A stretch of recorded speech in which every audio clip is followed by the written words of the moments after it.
ഹോശേയ അധ്യായം 11. ഇസ്രായേൽ ബാലനായിരുന്നപ്പോൾ ഞാൻ അവനെ സ്നേഹിച്ചു. മിസ്രൈമിൽ നിന്ന് ഞാൻ എൻ്റെ മകനെ വിളിച്ചു. അവരെ വിളിക്കും തോറും അവർ വിട്ടാവുന്നു പോയി.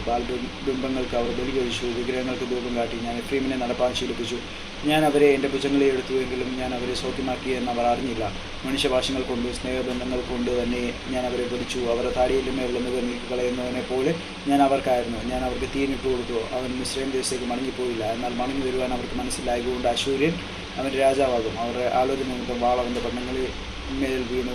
അവൻ്റെ ഓടാമ്പലുകളെ നശിപ്പിച്ച് ഒടുക്കിക്കളയും. എൻ്റെ ജനം എന്നെ വിട്ട് പിന്തിരിവായിരിക്കുന്നു. അവരെ മേലോട്ട് വിളിച്ചാലും ആരും നിവർന്നു നിൽക്കുന്നില്ല.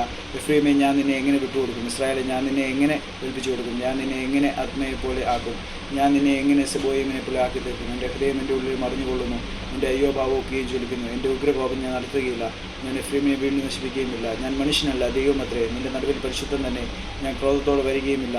സിംഹം പോലെ ഗർജിക്കുന്ന യഹോവയുടെ പിന്നാലെ അവൻ നടക്കും. അവൻ ഗർജിക്കുമ്പോൾ പടിഞ്ഞാറ് നിന്ന് മക്കൾ വിറച്ചും കൊണ്ടുവരും.